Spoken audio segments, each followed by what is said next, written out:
Hello everyone, welcome to another ISMONO podcast. And today we have a new guest who hasn't been on this podcast before. Please let me introduce to you John from Unpacked. Hello, John. Hey, thank Bo, you so how's it much. going? Thanks for having me on. Good. Maybe let's do a quick introduction then. How about you tell us or tell the listeners and viewers who you are and what you do on YouTube? Well, hello, everybody. My name is John. I run a small YouTube channel called Unpacked, where we unpack all the details about your favorite bags, slings, everyday carry items, and travel-related gear.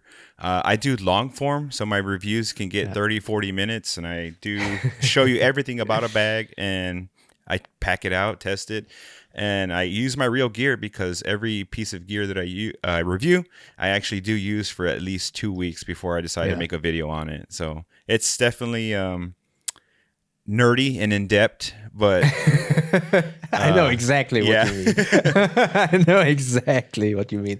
And how long have you been doing this? I've been doing it for 11 months. I hit 1 year next month.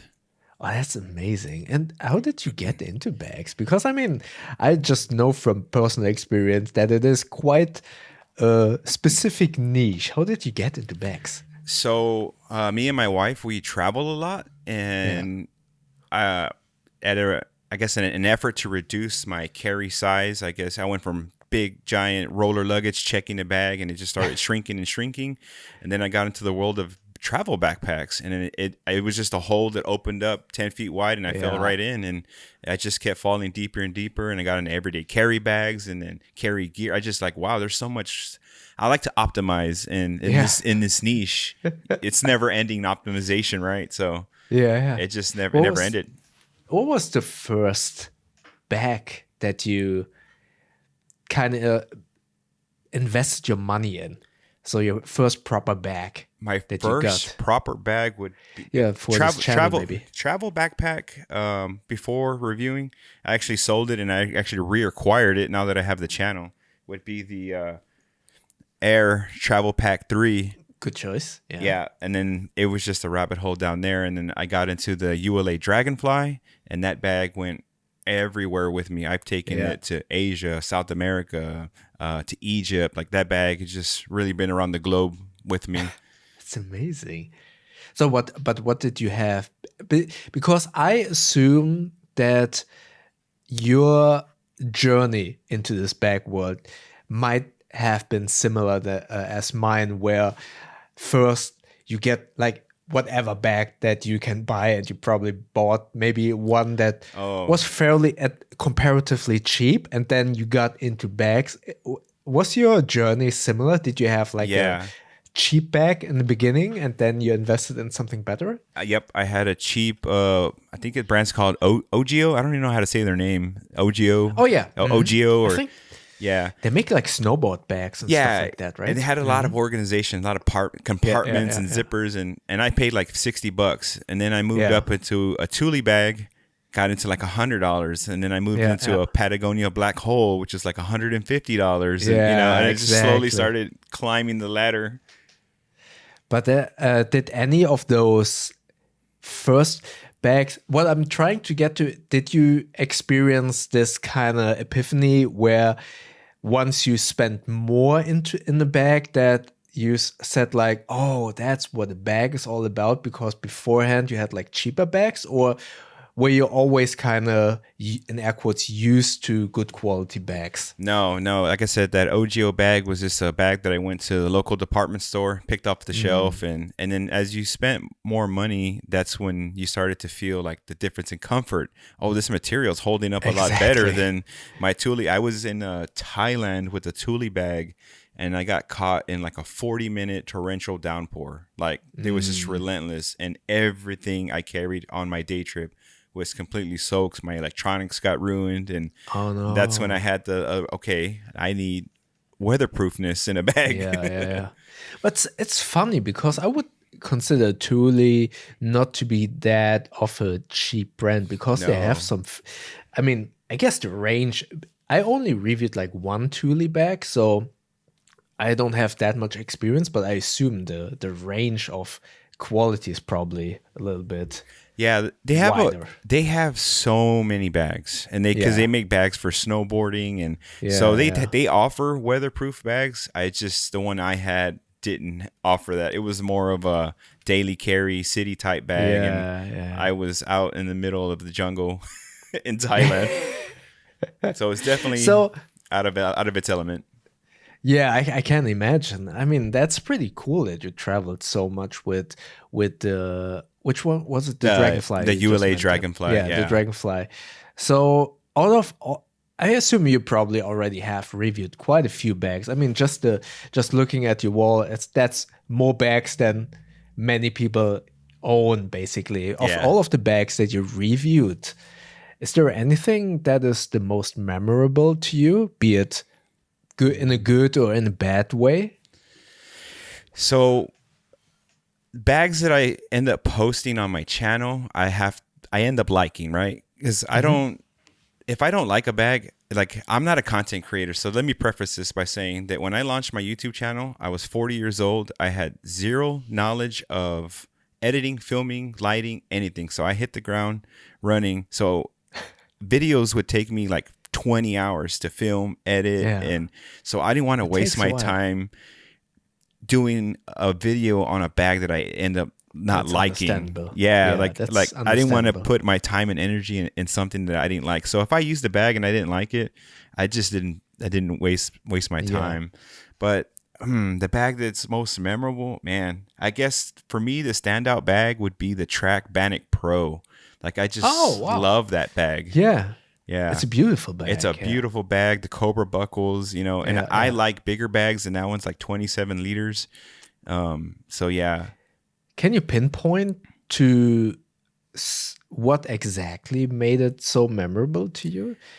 Is it Because the design, the features, or the build? it was my first wax canvas bag, and it's a dry I see. finish wax canvas. So it was my first time, and it was my first track product to tell you the truth. So the I don't know, just the heritage materials, the dry Yeah. wax, the cotton webbing, the beefiness of the Cobra buckles, like the quality and materials just was completely different from Yeah. all the technical like Ultra and X Pack, and Yeah. it was very different feeling. The bag carried different. Like it was just a really good experience for me because I own It's five dogs. different. Yeah. I own five Yeah. dogs, so like wax canvas Oh, is wow. like a no go because of the pet hair. You know what I mean? But Yeah, yeah, it's yeah. such a beautiful bag. I just, as a dog daddy myself, just need to ask, what kind of dogs do you have? 5 dogs is awesome. I have 5 rescue dogs. All my dogs were Yeah, rescued. I have 2 lab mixes. Those are yeah. my two newest. I found them on the street and I just couldn't give them up. I was trying to find them a home, but I ended You up keeping them. found them on the street. Yeah, That's my dream. Like having a dog just running up to me and I'm like, okay, I'm gonna keep you. I was driving and I saw 2 puppies in the middle of the road. Oh And I was scared no. that they were going to get run over. They were Yeah, they yeah. were wrestling in the middle of the road. So I pulled over and I went and grabbed them and pulled them off the side of the road. And I went around to the houses in the area and said, hey, do you know where these belong? And they're like, no, they're strays. So then I just brought them home. I tried to find them a good home, Oh, but I ended up that's falling in love with them. And that's great. now they're mine. I have two lab mixes. I have a miniature schnauzer and 2 Malteses. So 3 small dogs and Oh 2 yeah, big yeah. dogs. Oh, that's amazing. That's a really cool pack. Wow, that's so cool that you actually what's the word? Adopted them or fostered them, the 2 new ones. So I'm a foster fail. I took the dogs in, fostering them, trying to find them a home, and then I end up falling in love with them, and then I can't give them Yeah. up. That's why I'm at 5. I would be the same. I would also kind of convince myself, okay, I take them in. I'm just going to foster them, Yeah, but I just know that I probably would keep them as. yeah. Even my wife was like, we're not gonna adopt them out, right? I was like, yeah, they're they're ours now. But is that common? Where do you live? Is that in what state? I mean, I'm in San Antonio, Texas, home of the Alamo. is that common to have stray dogs? Unfortunately, it's in this city particular, we have a big stray dog problem, and then I think in really? America in general, we just have a really bad stray. I know when I travel Oh, the rest of the world, especially like in Europe, that like yeah, not a thing. Like you just yeah. don't see There stray are no animals. strays. Yeah, Yeah, it's over here. it's a very bad problem. The Oh, culture around pets is just we're behind on mm. being passionate and caring towards pets and animals in general.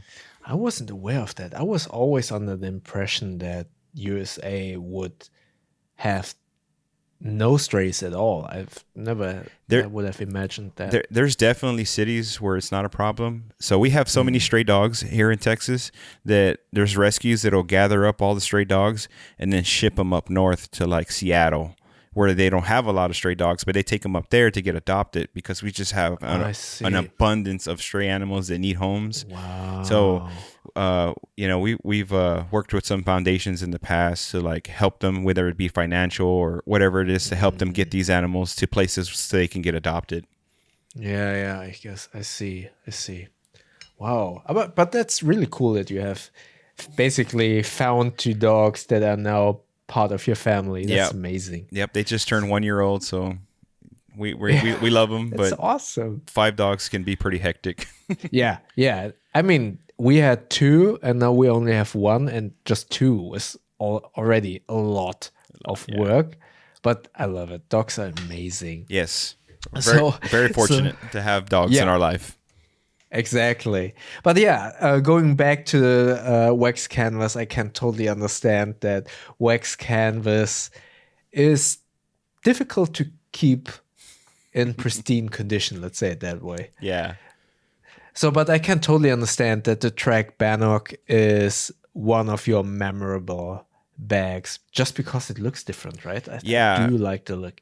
like I said, I had gone through so many bags, but I never tried wax canvas. And I remember Yeah. like opening the bag and being like, "Whoa, it's a different level of like class." And just Yeah. with all the materials and the Cobra buckles, I was like, it was just I'm a real tactile person. I like interacting with the bag.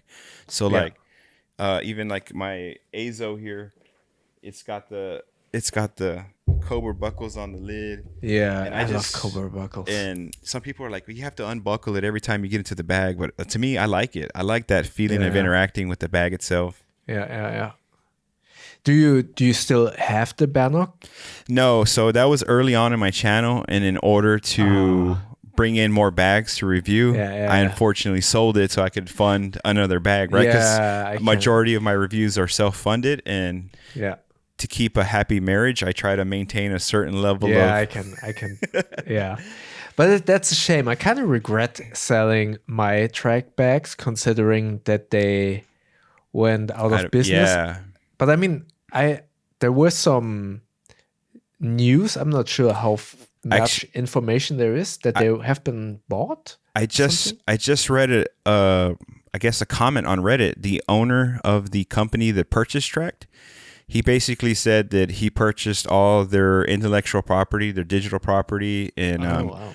he's going to work with Track and the team to learn how to make the bags and their standard of quality, and then they're going to start manufacturing, I guess, items based on interest. I know that there was some questions about moving the production to Vietnam, making Track bags in Vietnam, and he did acknowledge that that isn't a possibility, just for cost reasons. Yeah, yeah. But yeah, I just read that yesterday. But they plan on working with bringing back Track bags. That's pretty cool. If they can manage to do that, then that would be amazing. Yeah, And if they can find a way to keep the same quality design language, but kind of reduce production costs, I think that would be really good for their future. yeah. Especially the prices of Track bags had really gone up. When I bought my Bannock Pro on launch day, it was like $450, and then by the time they were closing, it was up to like $550 or $525. Yeah, it had really gone up in less than a year.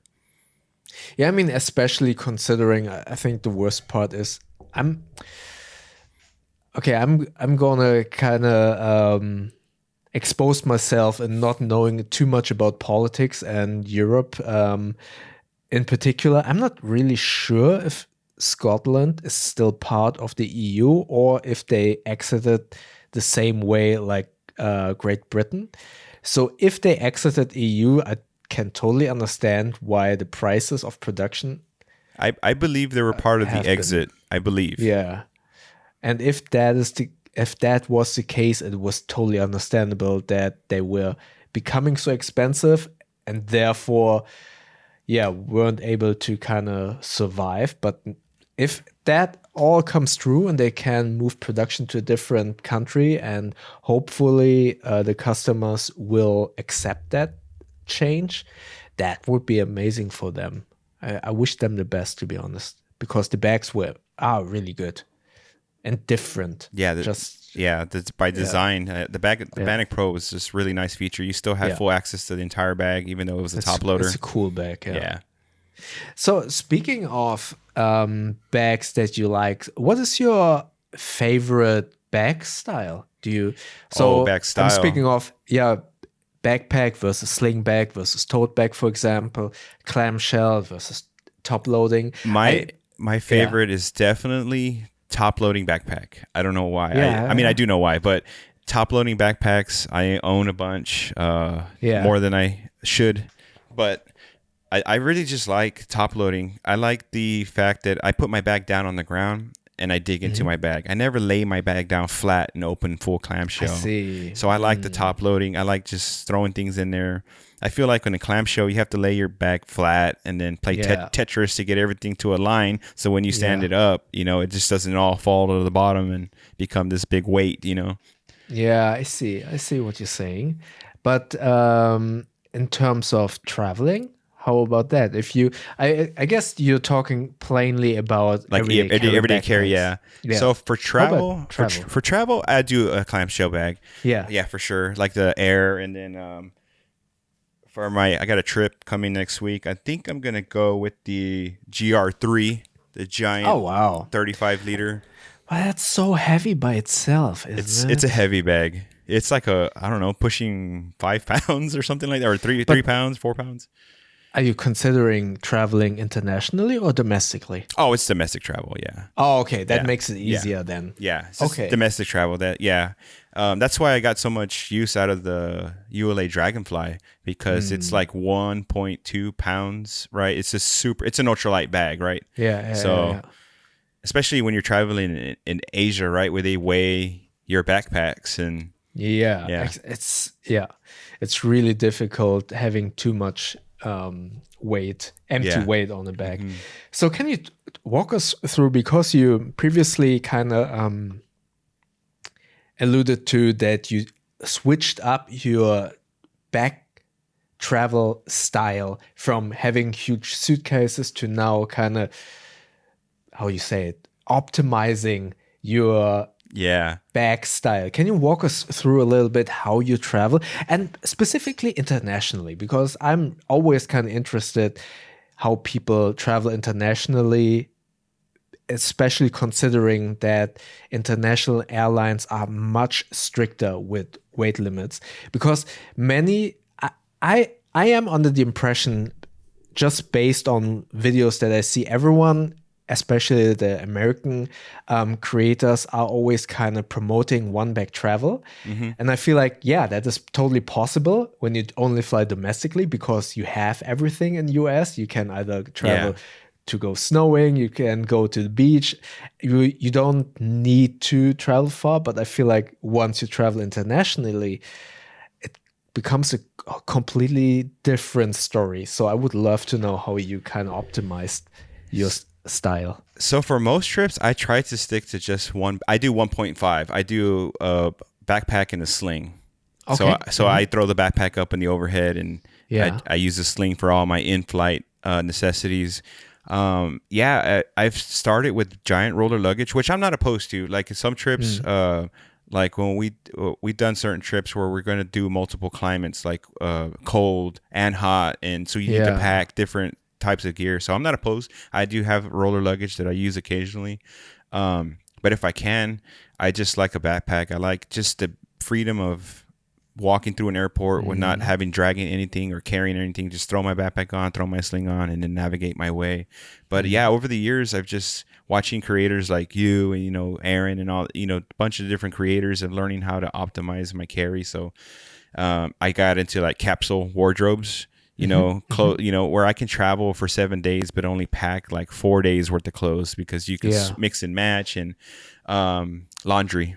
Like on our last trip to South America, we did 2 weeks in South America, but I only packed like 5 days of clothes. But luckily where we were staying, I strategically stayed at places where we had a washer and dryer. So I was able to wash clothes. So I think doing that has really just, man, reduced the size of amount of stuff that I carry.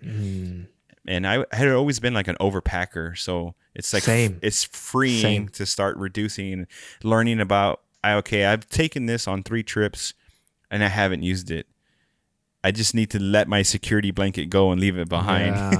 Yeah, that makes totally sense. But how about, which kind of bag do you travel usually with? Like, do you try to go with the 30-liter capacity backpack, but then kind of scratch the limit of the weight and the size limitations of some airlines, or do you rather go a little bit below and then go with something like 25 or something just to be safe? Or it really depends on the destination. Like if I'm traveling through Asia, for sure, I would try to go for that ULA Dragonfly. I mean, super lightweight, so you're not spending a lot of your allowance on the bag, right? Yeah. But if I'm traveling to like Mexico, which I'll be doing at the, you know, next month for a week, like it's kind of like same as domestic travel. They're not weighing your carry-on. So then how about Egypt? I mean, that was probably also not that easy, right? No, it was because all the climate's the same throughout. Yeah, okay, that's true. And then we stayed at hotels. So we went all throughout Egypt, but we stayed at it's really affordable, right? So we stayed at good hotels that had laundry service and So it was actually pretty easy in Egypt too. Yeah. And are you the type of person who uses merino wool for? I don't. I use more of the I guess I don't know how you'd say, like the athletic fabrics, like the polyester blends the wool I find is it's kind of itchy, and I know people say it regulates your temperature, but for me, like I just always felt warm, and I guess I run hot, and I just always felt hot. So that's why I like the more polyester, like technical fabrics, like the Nike, shirts and stuff like that. Yeah. I was just asking because I was wondering if you had some, let's say, more expensive and somewhat delicate fabrics. I would be scared to give it to the laundry service of a hotel. Yeah, no, definitely. I do own some very expensive merino wool. I had purchased all that for Iceland because it's extremely cold. And some of those, like for a pair of like a undershirt and a pair of bottoms was like close to 300 USD for just the one set. Yeah, you won't want to give that to someone. Yeah. And how about your travels with being a content creator in mind? Were you able to actually pack only one bag but still have some camera gear with you, or are you in a way really good with kind of separating that and saying, okay, this is vacation, I'm not going to film? Or do you always also carry some equipment with you? So I'm like aspiring to be a content creator. I don't actually own a camera. I don't own one. So that was the thing with this starting a YouTube channel. It was learning something that I have no knowledge about and I have no gear. So I actually film and edit all my videos on my iPhone. I don't own a camera. Good. Yeah, that's cool. And then shortly after, I invested in the Pocket 3, which I know you're a big fan of. Yeah.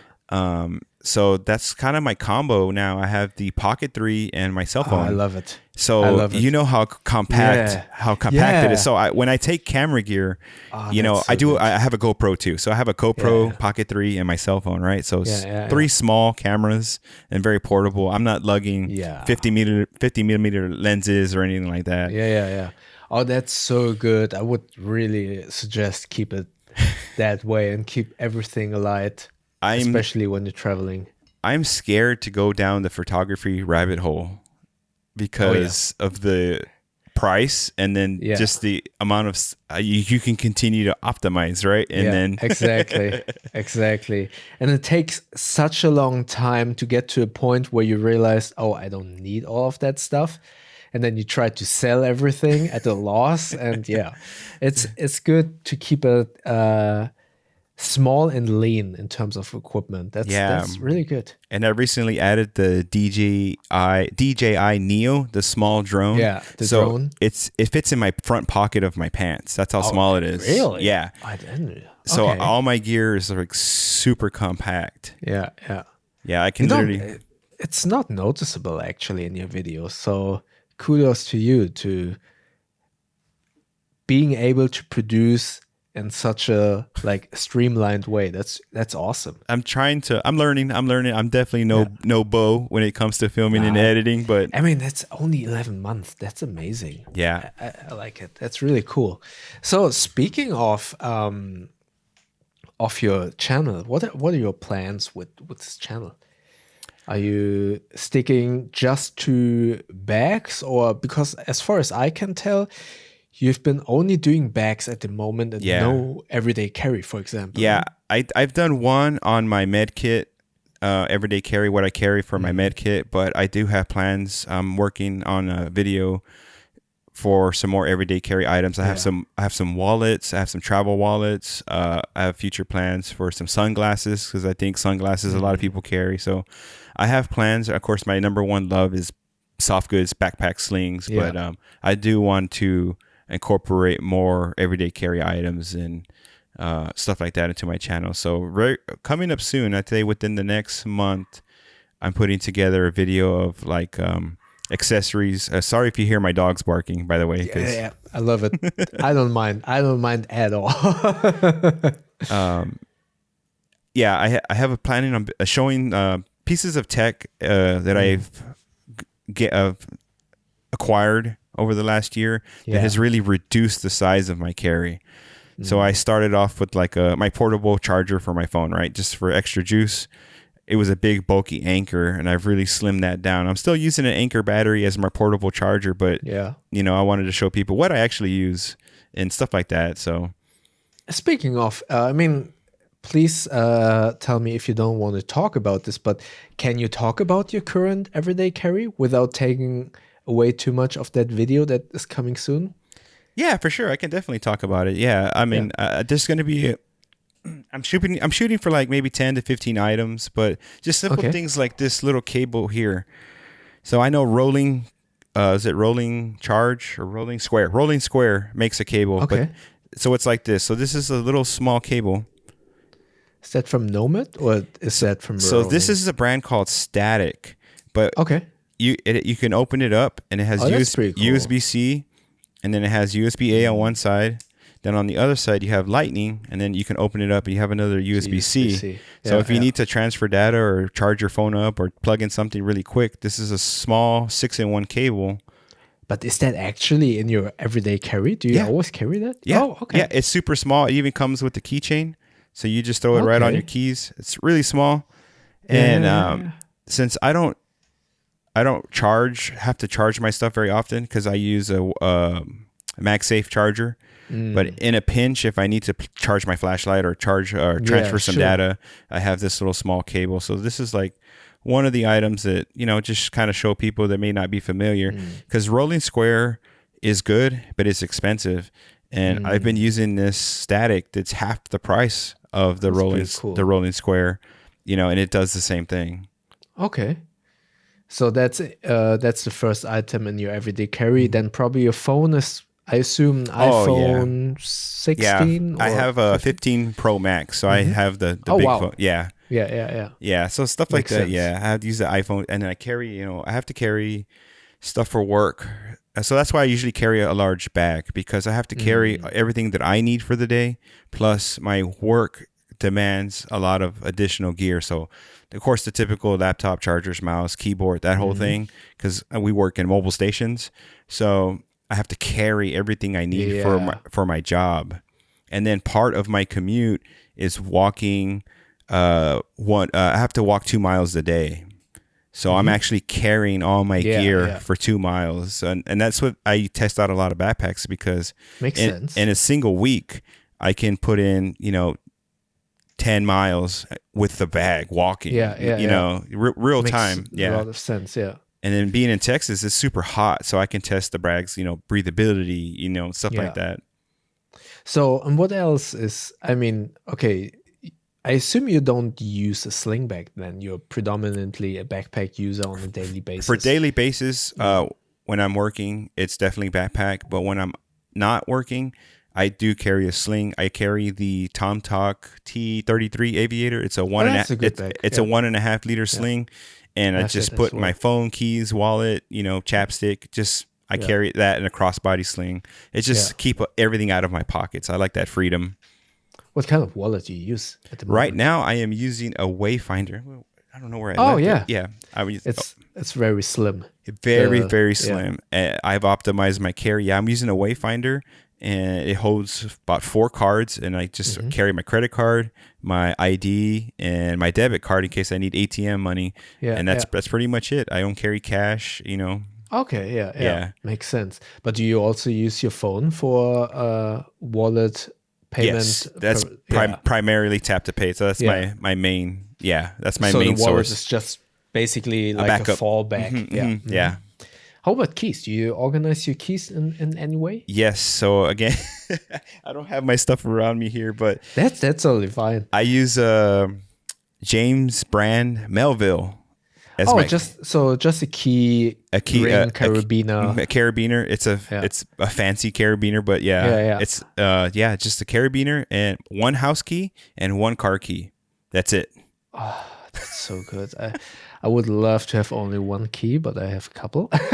Yeah. So I'm kind of jealous that you only have like 2 keys. Yeah. So no need for an Orbit key or anything like that. No. Like I have a lot of keys, right, for my garage and my different doors in the house. I have in mailbox. I'll have all that stuff, but I kind of did one of those things. Like I'm carrying all these stuff every day, but it's been weeks since I've used it. So I just try to stop carrying those things. So, so like those keys stay at home and I get them when I need them. But my everyday carry, just 2 keys, house key, car key. Makes sense. How about the multi-tool or a knife or anything? I'm not sure. Texas has pretty loose regulations on knives, right? So you are allowed to carry a knife, right? Yes, Texas is very, very loose with the So I do carry a pocket knife. I rotate through carrying a pocket knife and a utility knife. Yeah, because sometimes, most of the times, I carry a utility knife and I use the James brand. I'm sorry, not the James. Big Idea Design TPT. It's a super small utility knife. It's similar to the one from James brand, right? Yes, it's similar, but about half the width. Yeah. Okay. Yeah, and so I'd rather use those blades to cut open boxes and packages than my expensive knives, right? Exactly. Yeah.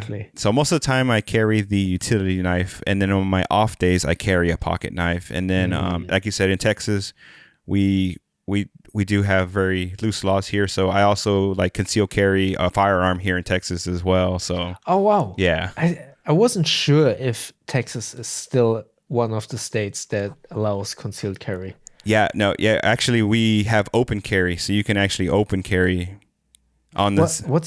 What's the difference? Open carry means that people can see it, or what do you mean? Think of like a police officer. You can openly carry your firearm on your hip. Yeah. I didn't know that something like that exists. Yeah, we're still the Wild West out here. But isn't that right? I'm just asking out of pure curiosity. Isn't it a weird feeling to go into a store, for example, and see someone who's maybe already a little bit looking intimidating, and then you see that that person also has a gun on his buckle. Isn't that weird? So it's been my experience, and I grew up with guns ever since I was a child. We were taught gun safety early on, and it's part of, Texan culture for the most part. But most people who carry, including myself, we're very responsible gun owners. It's the people who are hiding the guns and hiding and up to. So yeah, I've never ran into a situation where a sketchy person is openly carrying a weapon. It's usually, and it's people trying to protect like children or they're, because we, with the problem with firearms in America, right? So it's usually responsible gun owners. Like I don't open carry. That's just a choice. Like my carry is just for me, for my personal safety, my family safety, and I don't need to advertise it to everybody, right? So I don't. Again, just out of pure curiosity, because we don't have that. Do you do like a driver's license to get a gun? Do you have to do a practical test and a theoretical test? So you do? So I've done it for so long that when I first got into carrying, you had to go to a class. It was a full day thing. You take a class, you take a test, they take you to the firing range, you demonstrate that you know how to operate your firearm. Yes. And up until about 2 or 3 years ago, that was the standard. Now you no longer need to do any of that in Texas. Oh, wow. Yeah. So anyone can buy a firearm. Well, you still have to go through background checks. Not anyone can't just buy a firearm, but But you don't have to like do the testing and show that you know how to operate it. And wow. Yes. So I think the reasoning for that. People are crazy. Our politicians are crazy. Oh wow. And are you allowed to own like any gun, also like an automatic rifle? No, or is that limited to just pistol style? Yeah, you're limited. Yeah, you can't own. You have to have special security clearance to own automatic rifles and stuff like that. But yeah. No, there's definitely restrictions, and you can still go through and get your license and all that, which I encourage people to do. Right, so you learn. But if you do have the license, like I don't have to get a background check. I can just go and purchase a firearm because I'm registered with the state. They have my name, they have my fingerprints. I've done the tests, I've done the classes, I've done everything that I've needed to do. So I can go and purchase a firearm versus other people will have to do like a 3-day wait period plus a background check plus, the whole thing. But Is a gun expensive? They can be, yeah. They range just like carry items. They can be anywhere from $100 to thousands of dollars. $100? That cheap? You can get a firearm for $100 And it's gonna. How much is a bullet then? It just all depends. Same thing. There's cheap stuff that you can use for the firing range, and it'll run you a couple of cents per bullet, and then wow. Like some of the more expensive one, I'm like the ones that I carry, they're like almost like $2 a round. But I don't use them, right? So I mean, just out of safety purposes, I would me personally would never buy cheap bullets because I would be scared that something happens. Like, exactly. I don't know if that I have no idea about firearms, but I would be scared to buy a cheap bullet and then it kind of explodes and I don't know. Yeah, I have no clue. Yeah, just like anything, you get what you pay for. Yeah. Okay. Wow, learned something. So that's in your EDC. So we covered your phone, your keys, your knife, potentially a firearm. Anything else in your everyday carry? Now let's go to your backpack. We covered the stuff that could fit your sling bag. What's in your backpack? What else do you carry on a daily basis? So daily basis, I do carry a first aid kit that has like bandages, Tylenol, stuff, just all kinds of things. Kit. Yeah, boo-boo kit. It's essentially what it is. It's a small little one, just like this. Small. But it's not with like a tourniquet or something. No, it's just Band-Aids, simple stuff. Yeah. I work with my hands, so I have a habit of getting like splinters or breaking a nail. So I carry a small nail clipper. Tweezers. Tweezers, exact tweezers to pull out little. Yeah, because I don't know. I have a habit of getting stuff stuck in my skin. Yeah, metal shavings. Do you have special tweezers? Because from my personal experience, I cheap out on tweezers. I just get them like in a supermarket, and I always have like, oh, these tweezers are garbage. I cannot get splinters out. Do you have like a good recommendation? So I use it's called oh man, I can't remember the name of it. I got it on Amazon, and it's a tweezer about this big, and it has a super fine point, so you can get very very little things with it. Something like that. It's called Uncle Bill's. I can grab it for you here. I got my kit right here. Let me see. Because I'd always have. See, this is my little boo boo kit. Cool.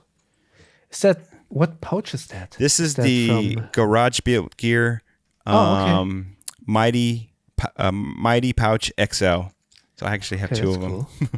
Yeah. I have the other one as well. Oh, the Mighty Pouch. Yeah, I think a smaller one. So this is the Uncle Bill's Sliver Gripper. Uncle Bill's Sliver Gripper. Okay, I think it's like $7 on Amazon. Bill's Sliver. Sliver. Oh, sliver. You're like pulling at little slivers. And it has a super fine little point on there. Oh, that's good. And it's cheap. It has because I've heard from some people, oh, you can just grind up the tip of those regular tweezers that you get at the supermarket, but I don't have like an angle grinder to actually to take it down. I could do it by hand with those stones that you can use for a knife, but I found it very difficult to actually be able to grind that. I'm just not proficient enough to do that, so I was actually looking for some good tweezers. Those are really good. So that is your med kit or your boo-boo kit. What else do you carry? I carry a D-Made DOP kit that has my mouse, has my mouse, my charger for my laptop. It's pretty bulky. Carries all that stuff in there. A hard drive, my mouse pad, and then a keyboard, computer. What else do I carry? Oh, I carry the first person that I know that carries a mouse pad. That's pretty cool. I don't know. I like I'm just so used to using a mouse pad. Yeah. I should do that too, actually. And this one is very malleable. You can fold it up. You can roll it up, and it's just a little trackpad. I should do that as well. I've been to so many desks where the surface of the desk wasn't great in terms of like being a little bit bumpy or not as smooth. So that's a good idea. I should do that as well. Yeah, that you can roll that one up really small, and it's a two part. It's a mouse pad, but it's also a lens wipe. So that's cool. You could use it to wipe your glasses or use it for a trackpad. But does it stick to your table well? Yes. So the back side is pretty grippy. Yeah, it doesn't slide around. Oh, okay, so the back side is grippy, but the other side is smooth. Smooth. Yeah, it can be used for like a lens cleaner. Oh, that's cool. So that is all in. What was the pouch that you use for your mouse? This is the pad. Your mouse hard drive. No, you said you put your mouse, your hard drive, and your charger into a pouch. It's a D-Made. It's a D-Made DOP. I don't know if you're familiar with D-Made products. No, I've never heard of D-Made. D-Made is awesome. It's new to me. I need to Google that. D-Made. So D and then just made? Yeah, it's all one word. D-Made Everyday Carry Goods. Okay, I will take a look at that. That looks interesting. So I use this. Oh, those DOP kits look amazing. So that's what I use, the DOP kit, and I put all my mouse pad, charger, because my laptop charger is super bulky, and then I use a wired mouse because I hate relying on batteries. So I have a wired mouse and everything in there. Cool. It's super cool, and the greatest thing about it is it's customizable. Like he has I just ordered another small pouch from him a couple of days ago. But let me grab mine. Mine's right there. I can grab it real quick. That's really cool. So for the listeners, if you want to take a look, I haven't reviewed those. DMADE bags.com. Yeah. So this one Looks here, cool. this is RVX30 X Yeah. Pack, and then Is that's a like a bluish yeah, color, right? like Yeah, a that's bluish blue. color, and then you can pick your have like a coyote interior. That's cool. Yeah. So on his website, you can just really whatever your mind can dream Okay. of. He has so many fabric options, and then the quality is just amazing. But he's based in the US, right? Based in the U.S. Ah, international shipping would be so expensive. Yeah.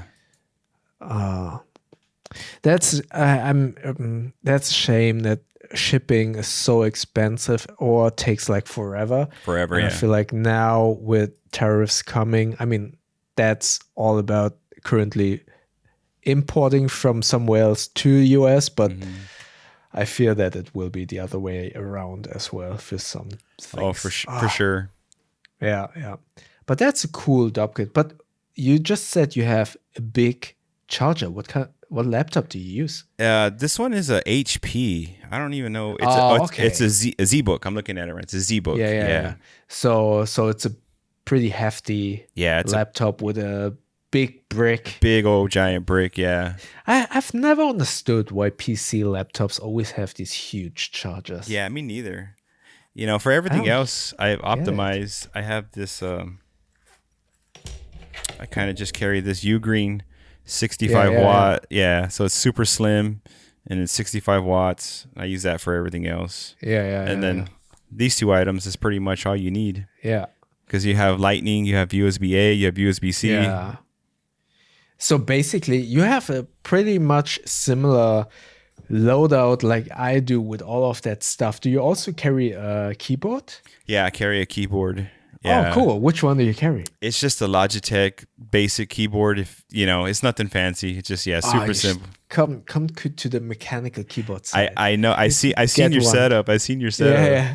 Again, It's so much better. That's a rabbit hole that I'm trying to avoid as well. I've seen people pay like good money just for individual keys, right? The caps. Yeah, exactly. And I'm like, I got enough hobbies. Start with just a cheap one. Yeah. There are so many fairly cheap.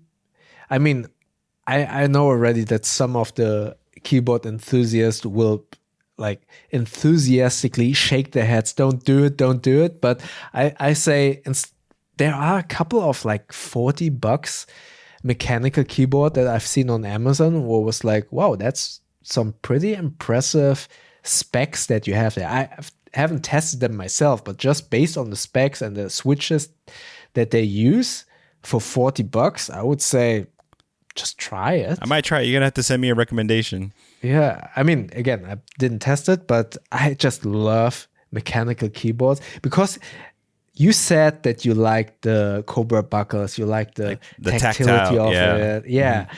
And I feel that as soon as you use one mechanical keyboard just for a day, you will be like, oh, that's what it's all about. I'm gonna have to try it. Because you're exactly right. I like it. I like the feeling. I like the interacting with things. So also the noise. The noise is amazing. Yeah. But do you work like in a cubicle or? It's like think of like a workstation. It's more like a table, I guess you could say. But a couple of people are around you then. Yes, yeah. Okay, then maybe that could be annoying to the other people. If you use like a mechanical keyboard, I'm not sure if people would like that around. I mean, there are some quieter ones, but still, it's still a clacky. It's part of the fun, right? Yeah. Do you need to use headphones then when you're at work? No. Do you use headphones? No headphones. I carry my AirPods if I do need something. I just carry my AirPods. Okay. Yeah. So you're not like allowed to listen to music or no. Yeah, I work in industrial manufacturing, so for safety reasons, we have to have our ears open. Yeah, I see. Makes totally sense. But I mean, that's one less item to worry about. Yeah, if you don't need to carry that. Yeah, and if we do have to use a headphone, we're only allowed to use one. So I use one earbud when I do need to use a headphone. Yeah. And just out of curiosity, do you also like have monitors provided to you? So are all of the desks, I mean, you said you switch desks around, but do you have a monitor there? Yeah, so you just basically hook everything up? Yeah, so all the workstations have a monitor. So then I plug in my Okay. laptop and I use like the dual monitor. So I use my laptop screen plus Yeah, the provided okay. monitor. Yeah, having the Yeah. two screens is really good. But then in theory, couldn't you just switch to a smaller laptop, or is that the laptop that your office provides to That's you? the one I'm they just provide. Yeah, okay. yeah. So you basically are Stuck to that whatever. is the, Stuck to whatever they give me. yeah, so that's the biggest item, and therefore you cannot switch to a smaller backpack in the future. So Yeah. you always have to have like a 20-liter backpack, I Yeah. assume. So my normal carry for the day is a 26 liter. That's what I Oh, you carry. cannot go smaller? No, because I carry all that stuff for work, and then I work 12-hour shifts. So I take my own lunch. I pack my own lunch. Yeah, So I yeah, need to take. yeah. So that's the part where I carry stuff for me, my lunch bag, my Belroy lunch bag, and I got to carry all that. So I like to save a little money. Belroy lunch bag. Which Belroy? It's called the Belroy Cooler Caddy. Oh, that one. Yeah. Yeah. Yeah. Oh, that's cool. Yeah. That's cool. But so you have like a microwave in the office and then you reheat it? Yeah, in the since I office? work in an industrial environment, we don't have like refrigerators, so I need to pack my own my own ice packs, and keep all my stuff cold. Wow. And because I work 12 hours, I have to keep my stuff cool for an extended period of time throughout the day. I'm grabbing snacks, whether it be a can of soda that I take with me or whatever. Oh, that's so interesting. So Yeah. you use that Belroy cooler, then you have, I assume, some pre-prepped lunch in a A small, Tupperware, Tupperware container. Yeah, I use this container. and then you have like an ice pack, or what do you use to? Yeah, I just use a reusable ice pack. It's pretty big. It's a pretty good size because I need it to last all day. So I have it's like almost as heavy as my lunch, but that ice pack can last my entire day and keep everything cold. I mean, especially just as a reminder for the listeners, you previously mentioned that you have to walk like 2 miles to work, or 1 mile Yeah, 1 mile to in. work. Yeah.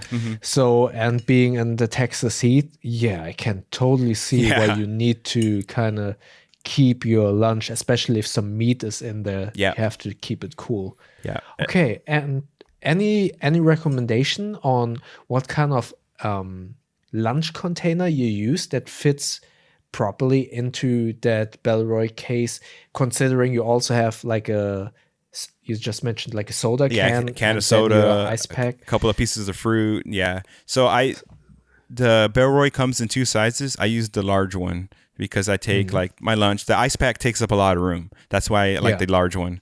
So, for meal, I use a meal prep container, just a standard meal prep container. It fits in there. I just use the glass ones because just to reuse them. Okay. Yeah. Why the glass one? Wouldn't because the glass one is pretty heavy, right? Don't you? It is pretty use heavy. Like the plastic ones. Wouldn't that be a little bit I'm easier kind of on your back? It would be easier, but I'm not I don't know. I like to use products that can be reused multiple times. And the plastics you can use multiple times, but they eventually fall apart. Yeah. So I like to use the glass because I can just keep reusing them. They're never gonna break apart like the plastic ones do. So if there's a way to go green a little bit, instead of using plastics, I try to use, that. I'd like to use. But wow, let's go over that real quick, because that sounds like a really heavy bag. So you have your HP. I would assume that the HP maybe is 1.5 kilograms, so 3 pounds, maybe in weight. So I've weighed my everyday carry. Okay. I've actually put it on a scale and weighed it. My everyday carry is 24 pounds. Wow. Wow. Yeah. So 12 kilograms. Yeah. That is. Because I use the heavy steel Yeti, Yeah. And I pack it full of ice before I go to work too, so yeah, my everyday carry it's heavy. That's why I prefer like the Go Ruck bag, because of the big straps and Well, so you always does Texas have actual winter with snow? I'm not really sure. No, it's snowed before, but it's our winter. Yeah, you would laugh at our winter for sure. Yeah, so that is why you always prepare your meal with ice, then your aluminum bottle that by itself is already heavy. Yeah. Is filled up with ice. Wow, Yeah, that's a lot. It's heavy. And then when I'm testing a smaller backpack, like a 18-liter backpack, I'll usually carry 2 bags sometimes. I'll carry a bag, see that. a lunch bag, which is all my lunch stuff, and then my everyday carry items, just so I can test smaller backpacks. But if I'm not testing a backpack, say I will use like even this week I had to carry extra stuff, so I'm actually carrying this week a 34-liter GR2. But that fitted all of your stuff. Yeah, right? it fits everything. Yeah. I still have room in there, but I had to take some extra stuff for work this week, so I had to upgrade to the 34-liter. Did you make a review about the Bellroy? Yes. Oh, I need to watch that. Yes. I need to watch that. I didn't see it. I did make a review of the Bellroy Cooler Caddy, and it is like 25 minutes on a lunch bag, but yeah, I will definitely watch that because I find that so interesting because it's just a bag that I personally would never use, and I really like how you utilize it to the full extent. In that video, I pack it out with my real lunch. Like I show you my glass containers that I use. Like I said in my videos, since I test everything, I show the gear that I'm using, like I actually use in my stuff. You know, I like that a lot. So I show how I packed out my lunch in those coolers. Awesome. Awesome. And I have one last question before I will let you go. What was your favorite purchase of the last 12 months? Doesn't have to be a bag, doesn't have to be everyday carry, anything. What comes to mind? What was your favorite purchase of the last 12 months? Wow, that's such a good question, man. Could be anything.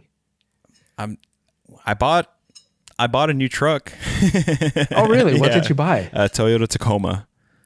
Oh, yeah. One of my, not my neighbor, but someone here around the block has one of those because those are so rare. Really? All of the pickup trucks, no one drives a pickup truck in Germany.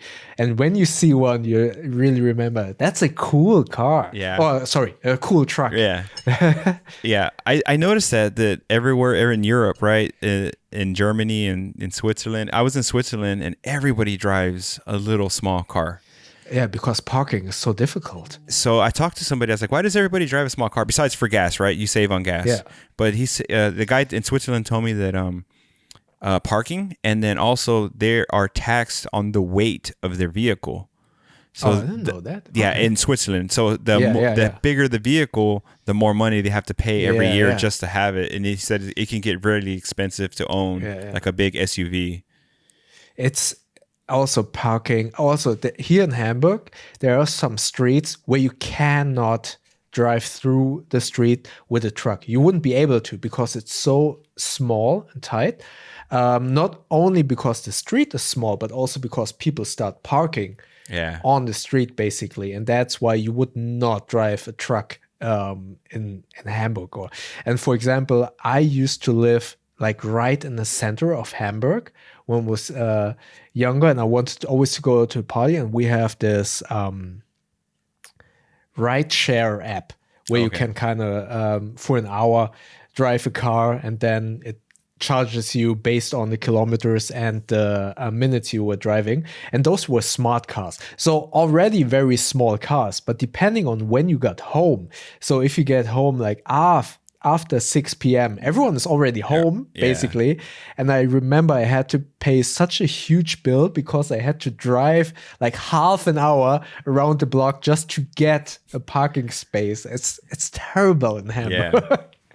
So no one wants a big car in Hamburg, but I can totally see. I lived in Oklahoma for a year. So you know all about big trucks. Yeah, I do. Yeah, my I was doing a high school year in Oklahoma, and my host dad had a big truck, and it was like, I can totally understand why you like it. Yeah, and if you have such big parking spot, it's so easy, right?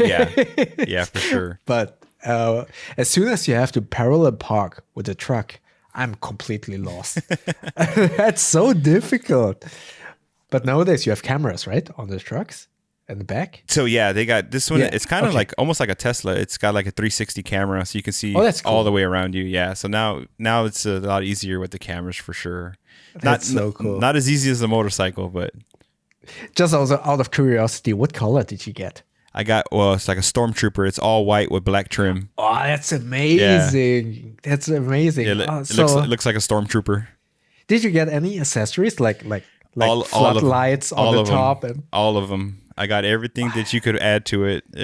It's lifted 2 inches, so it's raised higher. It's got every option that was available. Yeah, so it's got all the floodlights. It's got all the accessories. But do you have a garage? Does it even fit into your garage? Probably not. No, right? Because it's too high. Yeah. No, it doesn't. Yeah.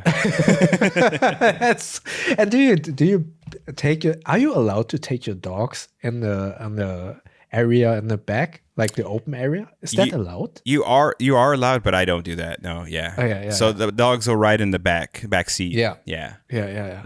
But is it street legal to have people on the back of the truck? Or do you get stopped? I think it is, but I have to look it up because when growing up, it definitely was because we rode in the back of the truck growing up. But now I believe there's an age restriction. I think it's like like 18 and up. I believe is okay. Yeah. If you're old enough, it's okay if you die. Yeah. But if you're a kid, you're not supposed to dive in the back. I could be wrong, but I think it's age restricted. Yeah. All right. Thank you so much for taking the time to talk to me. Where can people find you? So you can find me I'm everywhere. I'm on YouTube, obviously, at Unpacked. And I'm on Instagram, Unpacked with John. I'm also on TikTok, Unpacked with John. But yeah, follow me on Instagram. Yeah. Yeah. Everyone follow John on Instagram and on YouTube, obviously. Yeah. I'm almost at 2,000 subscribers, so that's pretty exciting. That's amazing. Yeah. The first 1,000 are so difficult, but afterwards it gets That's true. Very true. Easier. Yeah. And I'm hoping you hit 70,000. I'm totally plateaued. I don't think I will hit 70,000 anytime soon. I don't know. It feels easier once you hit 1,000 and then you rise up pretty steadily, and then you will reach a point like I did where you're at 65,000 for I think like almost 3 years, and it didn't like the needle didn't move that much. I think JB said something similar. He kind of just hit like a plateau for a while. Yeah. But that's just normal. Yeah. But I mean, it's so much fun to just do these videos, and especially now being able to talk to other creators and do these podcasts, because I mean, I now sound like a boomer, but I remember those many years ago where we weren't able to Skype without having like glitches in the connection, and now we can do podcasts over video. That's so cool. It was such a hassle, right? It took so much labor just to have a phone call like this, and now you're in Germany and I'm in Texas, and it's just a click of a button. I mean, again, I remember, I don't know, when I was 16 and I did my high school year in Oklahoma, you had to use these little cards where you first called in a number, then you had to wait for the beep, and then you entered the German number, and then you were able to call your parents. Yeah, the calling cards. Yeah, exactly. Calling card. That was the name. That was so ridiculously complicated. Yeah. But yeah, that's what we used back then. I'm 40 years old. I remember calling cards. Yes. All right. So everyone, please follow John on YouTube and Instagram. And John, thank you so much again for taking the time and talking to me on this little podcast. Thank you so much for having me, Bo. Appreciate it.